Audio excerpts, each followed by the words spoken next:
بسم اللہ الرحمن الرحیم۔ اللہ تبارک و تعالیٰ کے پاکیزہ نام سے آغاز کرتے ہیں جو بہت مہربان نہایت رحم والا ہے۔ درس بخاری کا سلسلہ جاری و ساری ہے اور الحمدللہ ہم 2469ویں حدیث پاک تک پہنچے ہیں۔ کتاب المظالم والغصب چل رہا ہے، یعنی یہ وہ کتاب کا حصہ ہے جس میں امام بخاری رحمۃ اللہ علیہ ان احادیث کو لے کر آئے ہیں جن کا تعلق ظلم سے ہے یا غصب کر لینے سے ہے۔ ظلم کی تو آپ کو تعریف بتائی تھی کہ بغیر اجازت شرع کے کسی کو جسمانی، روحانی یا مالی تکلیف پہنچانے کا نام ظلم ہوتا ہے، اور غصب کا مطلب ہوتا ہے کہ زبردستی کسی کا مال اپنے قبضے میں کر لینا جبکہ اس کی رضا اس میں شامل نہ ہو۔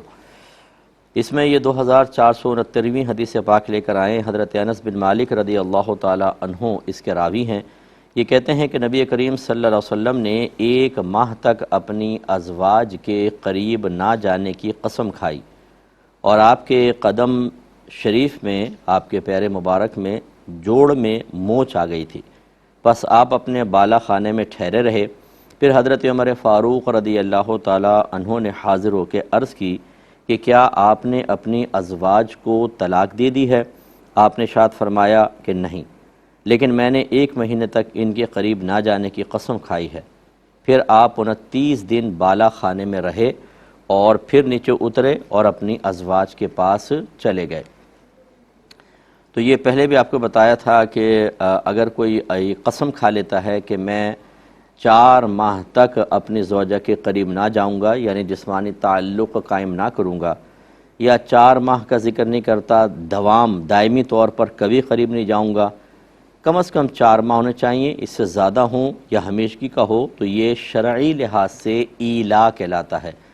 اس کا مطلب یہ ہوتا ہے کہ اب اگر اس نے قسم توڑ دی، یعنی 4 ماہ سے پہلے جسمانی تعلق قائم کر لیا تو قسم کا کفارہ دے گا، اور اگر 4 ماہ تک جسمانی تعلق قائم نہیں کیا تو طلاق واقع ہو جائے گی۔ تو اس میں کم از کم 4 ماہ ہوگا تو یہ ایلائے شرعی ثابت ہوگا۔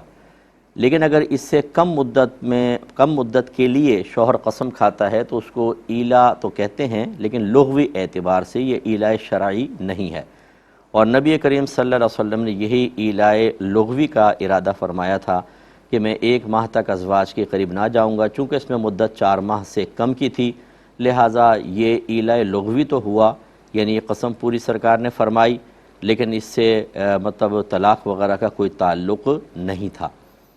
اس سے یہ بھی واضح ہو گیا کہ بعض لوگ اگر کوئی ویسے ناراض ہو کے بیوی سے دور ہو گیا، یا دونوں میں سپریشن ہو گئی، نکاح قائم ہے لیکن علیحدہ رہنے لگے، یا کوئی شوہر باہر کے ملک میں کمانے کے لیے چلا گیا اور 2-3 سال وہاں پر رہا، تو اس سے نکاح پہ کوئی فرق نہیں پڑے گا۔ بعض لوگ اس کو شاید ایلائے شرعی کو قسم کے ساتھ مقید، ان کو نہیں پتہ ہوتا کہ یہ قسم کے ساتھ مقید ہے، اور اس میں یہ قسم کھائی جاتی ہے کہ جسمانی تعلق 4 ماہ تک کم از کم قائم نہیں کروں گا۔ وہ سمجھتے ہیں بس بیوی سے دور رہا اور 4 ماہ سے زیادہ دور رہا تو نکاح ٹوٹ جاتا ہے۔ ایسا نہیں ہوتا، ایلائے شرعی میں ہوتا ہے، یہ اور کسی چیز کے اندر نہیں ہوتا۔ اور یہ آپ کو پتہ ہے کہ ایک طویل حدیث کا یہ ٹکڑا ہے جو ہم نے 2-3 ایپیسوڈز میں نے اسی پہ ریکارڈ کروائے تھے کہ سرکار ناراض ہو کے چلے گئے تھے۔ پھر حضرت عمر فاروق رضی اللہ تعالی عنہ اپنی صاحبزادی بی بی حفصہ رضی اللہ تعالی عنہ کے پاس گئے اور جا کے پوچھا تھا کہ کیا سرکار نے آپ لوگوں کو طلاق دے دی ہے؟ انہوں نے کہا ہمیں نہیں پتہ۔ پھر آپ وہاں پر گئے اور آپ نے معلوم کیا تھا۔ اس میں ایک جو یہ چیز ہے کہ آپ کے قدم کے جوڑ میں موچ آ گئی تھی، تو یہ کہتے ہیں کہ گھوڑے سے آپ زمین پر تشریف لے آئے تھے یا پاؤں مڑ گیا تھا جس کی بنا پر ایسا ہوا۔ اب یہ دیکھیں کہ نبی کریم صلی اللہ علیہ وسلم حبیب خدا ہیں اور ایک بہت بڑے مقام پر فائز ہیں، منصب پہ فائز ہیں، یعنی نبوت کا منصب آپ کو حاصل ہے۔ اللہ تعالیٰ کی مخلوق میں سب سے زیادہ آپ محبوب ترین ہیں اور تمام انبیاء علیہ السلام کے سردار ہیں۔ اس کا مطلب ہوا کہ اللہ کے قریب ہونا، کوئی بہت بڑا منصب حاصل ہونا، یہ اس بات کی دلیل نہیں ہوتا یا اس بات کی گارنٹی نہیں ہوتا کہ اب ایسے شخص کے ساتھ دنیا میں کوئی تکلیف یا کوئی رنج یا کوئی پریشانی یا کوئی بیماری اس کی جانب متوجہ نہیں ہوگی، اس تک نہیں پہنچے گی، نو۔ لہٰذا ہمارے آقا صلی اللہ علیہ وسلم بخار میں مبتلا ہوئے، اسی طرح آپ کو دیکھیں طائف میں آپ کے اوپر پتھراؤ کیا گیا، آپ کا خون مبارک باہر تشریف لایا، دندان مبارک کا شہید ہونا بھی سیرت کی کتابوں میں منقول ہے۔ اسی طریقے سے آپ پہ الزام تراشی، آپ کو معاذ اللہ ساحر کہا گیا، شاعر کہا گیا، مجنون کہا گیا، جس سے آپ کو روحانی اذیتیں ہوئیں۔ یہ تمام چیزیں نبی کریم صلی اللہ علیہ وسلم کی حیات طیبہ میں آپ کے ساتھ ہوتی نظر آ رہی ہیں۔ اس سے ہمارے وہ تمام بھائی بہن ذرا درس حاصل کریں جو مطلب خصوصاً وہ طبقہ کہ جو علماء کا طبقہ کہلاتا ہے، ہماری بہنیں عالمات ہوتی ہیں، تو اگر کسی کی توجہ نہیں ہوتی، بعض اوقات کسی عوام میں سے کسی نے ان کے ساتھ بدتمیزی بدتہذیبی کر دی یا ان کو کوئی نقصان پہنچا دیا، تو فوراً شیطان کہتا ہے کہ پہلی بات تو ایسا ہونا نہیں چاہیے تھا، دوسرا اب ایسا ہوگا یہ تباہ و برباد ہوگا۔ یہ ہمیں بالکل ذہن میں نہیں لانا چاہیے۔ اللہ تعالیٰ نے بعض چیزیں ہماری قسمت میں لکھی ہوتی ہیں، سبب ضرور کوئی بنتا ہے، لیکن اپنے آپ کو بلند و بالا سمجھ کر یہ فیصلہ کر لینا کہ چونکہ ہم اللہ تعالیٰ کے زیادہ قریب ہیں، ہم عالم ہیں یا عالمہ ہیں، لہٰذا اس کو تباہ و برباد ہونا چاہیے، ایسا بالکل نہیں سوچنا چاہیے۔ اور یوں بھی نہیں سوچنا چاہیے کہ یار ہم عالم ہیں، ہم یا کوئی بہن سوچے میں عالمہ ہوں، ہم گناہ نہیں کرتے، نیک اعمال کرتے ہیں، پھر یہ مصیبتیں ہماری طرف کیوں متوجہ ہوئیں؟ اس لیے آپ بعض عوام الناس میں خاص طور پہ آپ یہ دیکھیں گے، لوگ کہیں گے ہم تو کسی کی برائی میں نہیں ہیں، ہم کسی کے ساتھ کوئی برا نہیں سوچتے، پھر پتہ نہیں کیوں ہمارے گھر پہ مصیبتیں آ رہی ہیں۔ تو یہ آپ کو کہاں سے ضابطہ حاصل ہوا، کہاں سے آپ کے پاس یہ شرعی دلیل آ گئی کہ اگر آپ کسی کے ساتھ برائی نہیں کرتے، آپ نمازیں پڑھتے ہیں، آپ گناہ نہیں کرتے، آپ نیک اعمال کا ارتکاب تسلسل سے کرتے ہیں، تو آپ کوئی پریشانی نہیں ہوں گے؟ ایسا نہیں ہوتا۔ بلکہ ہمارے نبی کریم صلی اللہ علیہ وسلم نے ارشاد فرمایا کہ سب سے زیادہ آزمائش میں انبیاء علیہم السلام مبتلا کیے جاتے ہیں، پھر جو ان سے قریب ہیں، پھر جو ان سے قریب ہیں، یعنی مقام و مرتبے کے اعتبار سے سب سے زیادہ انبیاء علیہم السلام، ان کے بعد جو ان سے قریب ہے، یعنی ان کے قریبی ساتھی، پھر جو ان سے قریب ہیں اس امت کے اولیاء ہیں، علماء ہیں اور مجتہدین وغیرہ ہیں، یہ سب آزمائش میں مبتلا کیے جاتے ہیں۔ اس لیے نبی کریم صلی اللہ علیہ وسلم کی حیات طیبہ کا مطالعہ کرنے کے بعد اس خیال کو یقیناً ہمیں اپنے ذہن سے نکال دینا چاہیے کہ اگر کوئی اللہ کے قریب ہو جاتا ہے تو وہ مشکلوں سے محفوظ ہو جاتا ہے۔ ہاں، ہمارا دنیاوی قاعدہ قانون یہی ہے کہ اگر میں ایک صاحب منصب ہوں، میرے پاس مال ہے، تو میں کبھی نہیں چاہوں گا کہ میری اولاد، میرے قریبی رہنے والوں کو کوئی تکلیف پہنچے، اور میں کوشش کروں گا کہ تکلیف پہنچنے سے پہلے اس کو دور کر دوں، کوئی ایسا سبب قائم کر لوں، پروٹیکشن کا انتظام کر لوں کہ مصیبت آئے نہیں، اور آئے تو فوراً ٹلے، اپنی پوری سورسز لگا دیں گے۔ گویا کہ ہم اپنے قریبی لوگوں کو راحت اور سکون دینا چاہتے ہیں، اور ہم کسی آزمائش کو قریب آنا پسند نہیں کرتے ہیں، لیکن اللہ تبارک و تعالیٰ کا اپنا ایک نظام ہے، اس کے اپنے ارادے ہیں، اس کا اپنا ایک محبت کا انداز ہے کہ جو ہمارے دنیاوی انداز سے بہت ہٹ کر ہے، کہ وہ جب کسی کو محبوب بناتا ہے تو اس پہ آزمائشوں کے دروازے کھول دیتا ہے۔ لہٰذا اگر کوئی آزمائش یا بلا ہماری طرف متوجہ ہو، چاہے وہ بیماری کی شکل میں، چاہے کسی نعمت سے محرومی کی شکل میں، چاہے کسی نعمت سے چھن جانے کی شکل میں، چاہے اللہ تعالیٰ نے ہمیں کسی نقص اور کمی میں مبتلا کیا، اس صورت میں ہمیں اللہ کی رضا پر راضی رہنا چاہیے، اور اسے اللہ کے قریب ہونے یا دور ہونے کا معیار نہیں بنانا چاہیے۔ ٹھیک ہے نا؟ یعنی بعض لوگ کہتے ہیں بھئی یہ مصیبتیں آ رہی ہیں، تمہیں اللہ تعالیٰ تمہیں پسند نہیں کرتا، تمہیں اللہ نے دور کر دیا، ایسا نہیں۔ اللہ بہتر جانتا ہے وہ کیوں ہم پر آزمائش مسلط کر رہا ہے، لیکن یہ اس کی محبوبیت کی علامت ضرور ہے، جیسے نبی کریم صلی اللہ علیہ وسلم نے فرمایا۔ اس میں آخری بات بس یہ ذہن میں رکھیں کہ ایک ضابطہ بہرحال علماء نے یہ قائم کیا ہے کہ اگر کوئی گناہگار آفات و مصیبتوں میں مبتلا ہوتا ہے تو اسے اپنے اعمال کی سزا تصور کرنا چاہیے کہ میں نے گناہ کیے ہیں، اسی کا یہ نتیجہ سامنے آ رہا ہے۔ حالانکہ یہ کنیکشن آپ اور میں ہی ملا رہے ہیں، ہمیں غیبی خبر تو نہیں ہے، ہو سکتا ہے ایسا نہ بھی ہو، لیکن اسے کرنا چاہیے۔ اور اگر ایک نیک عمل ہے، نیک آدمی ہے، پرہیزگار ہے، متقی ہے، وہ برے اعمال نہیں کرتا، اس پہ جب آزمائش آتی ہے تو وہ ایک اللہ کی طرف سے آزمائش تصور کرنی چاہیے، ایک امتحان تصور کرنا چاہیے۔ تو امتحان میں، آزمائش میں اور سزا میں فرق ہوتا ہے۔ گناہگار کے لیے سزا تصور کرنی چاہیے اور نیک آدمی کے لیے آزمائش۔ اگلے باب کی طرف آتے ہیں، باب من عقل بعیرہ علی البلاط او باب المسجد، جس نے اپنے اونٹ کو نصب شدہ پتھر یا مسجد کے دروازے کے ساتھ باندھا۔ 2470 نمبر حدیث پاک ہے۔ حضرت جابر رضی اللہ تعالی عنہ اس کے راوی ہیں۔ وہ کہتے ہیں کہ انہوں نے نبی کریم صلی اللہ علیہ وسلم مسجد میں داخل ہوئے، میں بھی آپ کی طرف داخل ہوا، اور میں نے اونٹ کو مسجد کے دروازے کے پاس لگے ہوئے پتھر کے ساتھ باندھ دیا۔ پھر میں نے عرض کی کہ یہ اونٹ آپ کا ہے۔ آپ باہر تشریف لائے اور اونٹ کے گرد آپ نے ایک چکر لگایا، گھومنے لگے، پھر فرمایا قیمت بھی تمہاری ہے اور اونٹ بھی تمہارا ہے۔ تو اس کا پس منظر یہ پہلے حدیث گزر چکی ہے، اس کا ایک حصہ یہاں امام بخاری رحمۃ اللہ علیہ نے ذکر فرمایا ہے۔ ذرا یاد کیجئے کہ حضرت جابر رضی اللہ تعالیٰ عنہ کہتے ہیں کہ میں ایک اونٹ پہ سوار جا رہا تھا، اور میرا اونٹ بہت ہی سست قسم کا تھا کہ اچانک ایک سوار پیچھے سے آیا اور اس نے ایک چھوٹا نیزہ میرے اونٹ کے پہلو پر ہلکے سے مارا، تو میرا اونٹ ایک دم تیز ہو گیا اور سب سے آگے آگے چلنے لگا۔ میں نے پلٹ کر دیکھا تو وہ نبی کریم صلی اللہ علیہ وسلم تھے۔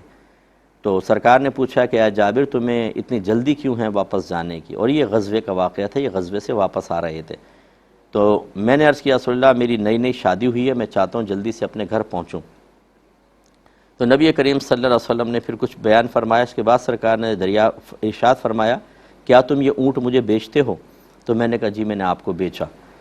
معاملہ طے ہوا، سرکار نے اس کی قیمت بھی ادا کی، اور اس کے بعد جب یہ آئے، اب یہ آگے کا واقعہ، یہ کہتے ہیں میں آیا اور میں نے اونٹ کو باندھا، نبی کریم کو خبر دی، آپ باہر تشریف لائے، تھوڑا سا اس کے گرد گھومے، پھر فرمایا اونٹ بھی تمہارا ہے، قیمت بھی تمہاری ہے، سرکار نے ان کو ہبہ کر دیا۔ اس سے معلوم ہوا کہ کسی بڑے بزرگ سے اگر ہم خرید و فروخت کرتے ہیں تو یہ کوئی مطلب ادب کے منافی نہیں ہے۔ اگرچہ ادب بعض لوگ یہی سمجھتے ہیں کہ کوئی بزرگ آئیں، بزرگ شخصیتیں، اور ہمارے آقا تو سید الانبیاء ہیں، تو ان سے کچھ نہ لو، ان کو بولیں حضور ویسے آپ لے جائیں، آپ سے ہم پیسے لیں گے۔ بعض لوگ کرتے بھی ہیں ایسے، ہمیں بھی ایسے بہت سارے مل جاتے ہیں جو پہچان لیتے ہیں، تو کہتے ہیں جی آپ تو فلاں ہیں، آپ سے کوئی پیسے لیں گے؟ تو پھر ہم کہتے ہیں نہیں بھئی پیسے لیں، تو چلیں اچھا آپ اتنے کم دے دیجئے گا۔ تو کوشش یہ ہوتی ہے اور ہونی بھی چاہیے کہ ہم اپنی بزرگی کو یا نیک نامی کو یا اللہ نے جو عزت دی ہے اسے تھوڑے سے پیسوں میں کیش نہ کریں۔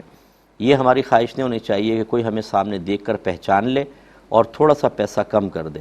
یہ تھوڑا سا پیسہ جو ہم نے کم کروایا، یہ ہماری خواہش تھی کہ ہمیں دیکھ کر وہ کم کر دے، اس کا مطلب ہے ہم نے اپنی بزرگی کو، ہم نے اللہ تعالیٰ کی طرف سے دیے ہوئے ایک اخروی انعام کو دنیا میں کیش کیا ہے، اور یہ صحیح نہیں ہے۔ ہاں اگر ہماری خواہش نہ ہو، ہم نہ چاہیں، کوئی پھر بھی اصرار کرے اور منع کرنے پر اس کی دل آزاری کا خوف ہو، تو چلے کوئی بات نہیں، پھر اس کو تھوڑا بہت اس کی بات مان لی جائے، پھر اور ذریعے سے اس کی مدد کر دی جائے، اس کا چلو تحفہ قبول کر لیں، لیکن جواب میں کسی نہ کسی طرح اس کا بدلہ دے دیا جائے، وہ ایک الگ چیز ہے۔ لیکن اگر اپنے ہی دل میں یہ خواہش ہو کہ ہمیں لوگ پہچانیں اور ہماری وجہ سے ہمیں اس بزرگی کی وجہ سے، داڑھی کی وجہ سے، امامے کی وجہ سے، یا عالم ہونے کی وجہ سے، یا مشہور ہونے کی وجہ سے تھوڑا سا کنسیشن دے دیں، یہ چیز بالکل صحیح نہیں ہوگی۔ مطلب شریعت نے اس کو لائق نہیں کیا۔ اس پہ بڑے دلائل ہیں لیکن میرا موضوع نہیں ہے، تو میں نے ضمناً آپ کو عرض کیا۔ لہٰذا اگر کوئی بزرگ آئے، آپ کی دکان پر آ گئے، کوئی جیسے آپ بکرے بیچتے ہیں یا بعض وقت گائے وغیرہ بیچ رہے ہوتے ہیں، کوئی عالم مفتی صاحب آ گئے اور آپ نے اس چیز پر پروفٹ رکھ کر ان کو بیچا ہے، تو یہ کوئی بے ادبی نہیں ہوتی ہے، ٹھیک ہے نا؟ یہ اس میں کوئی بے ادبی کا تصور نہیں ہے۔ مثال کے طور پہ اپنے ہی پیر صاحب آ گئے خریدنے کے لیے، تو آپ کو یہ کہے کہ یار تم نے پیر صاحب کو بھی بکرا پیسوں سے دے دیا، تو بھائی وہ کاروبار کرنے کے لیے بیٹھا ہے، اگر پیر صاحب اور ان کے متعلقین کو فری میں دینا شروع کرے گا تو سارا پروفٹ تو یہ تحفے میں نکل جائے گا، تو یہ پیسہ لینا کوئی غلط تو نہیں تھا۔ اس کو بالکل عشق کا، محبت کا ایک اسٹینڈرڈ یا معیار نہ بنایا جائے۔ تو لہٰذا آپ نے نبی کریم کو یہ اونٹ بیچا باقاعدہ، لیکن سرکار نے بعد میں اونٹ بھی واپس کر دیا اور قیمت بھی واپس کر دی۔ اس سے میرے آقا کی ایک تو سخاوت کے بارے میں پتہ چلا، دریا دلی، آپ کے قلبی وسعت کا معلوم ہوا کہ غلام سے اونٹ خریدا لیکن پھر اس کو مفت میں دے دیا، ہبہ کر دیا، اور قیمت بھی دے دی اس کی۔ یہ میرے آقا صلی اللہ علیہ وسلم کی بڑی شان تھی، اور صحیح بات یہ کہ جس کو دنیا کی معرفت حاصل ہو جائے تو پھر وہ ان چیزوں کی اکثر پرواہ نہیں کرتا، بلکہ وہ دنیا پر ہمیشہ آخرت کو فوقیت دیتا ہے۔ ہمارا تھوڑا سا معاملہ الٹا ہوتا ہے، بعض اوقات دنیا کی محبت اتنی غالب آ جاتی ہے کہ آپ دیکھ رہے ہیں بازاروں میں کیا ہو رہا ہے کہ دوسرے کو رعایت دینے کے بجائے ہم تو اس کو لوٹ لیتے ہیں۔ رمضان میں سب سے نکمہ ترین مال جو پورے سال نہیں بک رہا ہوتا وہ ہم جھوٹ بول کے رمضان میں بیچ رہے ہوتے ہیں۔ سامنے والے کی جیب کاٹنے کا موقع مل جائے تو کوئی بھی چھوڑتا نہیں کسی کو۔ ایک تو واقعی جیب کترا ہے، اور ایک جو پیشہ ور قسم کے ہوتے ہیں، ہر ایک ایسا ہوتا نہیں ہے لیکن بہرحال ہیں، اسکوٹر ٹھیک کرنے والے، درزی ٹائپ لوگ ہوتے ہیں، مزدور ہوتے ہیں، جس کو جہاں موقع ملتا ہے سامنے والے کو کاٹنے کی کوشش کرتا ہے۔ یہ غلط چیز ہوتی ہے۔ آخرت کو پیش نظر رکھیں، کوشش کریں کہ ثواب جاریہ ہو، امت کو آسانی اور فائدہ پہنچائیں۔ نہ یہ حدیث میں آئے گا انشاءاللہ آگے کہ ایک شخص تھا جو اکثر تنگ دستوں کو مہلت دے دیا کرتا تھا، یعنی کوئی چیز کو خریدتے اور پیمنٹ میں ڈیلے ہوتا اور وہ تنگ دستی میں مبتلا ہوتے تو ان کو مہلت دیتا۔ جب اس شخص کا انتقال ہوا تو اب بروز قیامت کی یقیناً سرکاری بیان فرما رہے ہیں کہ وہ اللہ کی بارگاہ میں پہنچے گا تو اللہ تعالیٰ فرشتوں سے فرمائے گا کہ یہ بندہ ہو کے ہمارے بندوں کے ساتھ رحمت کا معاملہ کرتا ہے، تو ہم تو رب ہیں، ہم اس کے ساتھ بہت زیادہ رحمت کا معاملہ کریں گے، لہٰذا اللہ تعالیٰ اس کی مغفرت فرما دے گا۔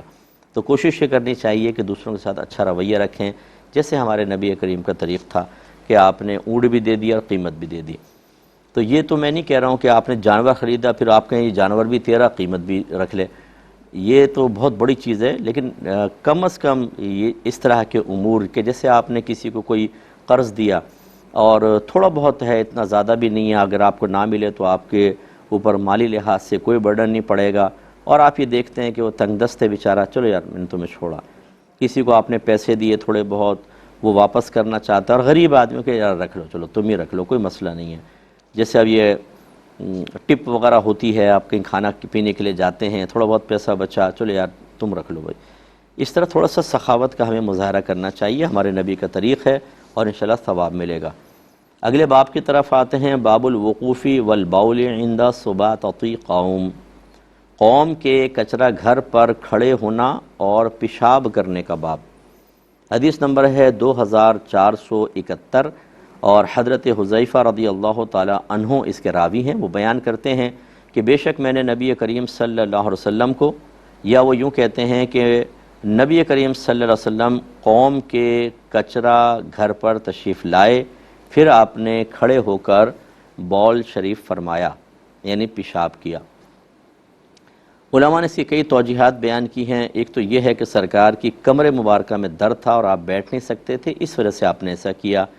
ایک یہ تھا کہ آپ وہاں کوئی بیٹھنے کی جگہ ایسی نہیں تھی تو کھڑے ہو کر آپ نے پیشاب کیا، لیکن اس پہ ہم کل نیکسٹ پروگرام میں انشاءاللہ تفصیل سے تبصرہ کریں گے۔ وآخر دعوانا ان الحمد للہ رب العالمین۔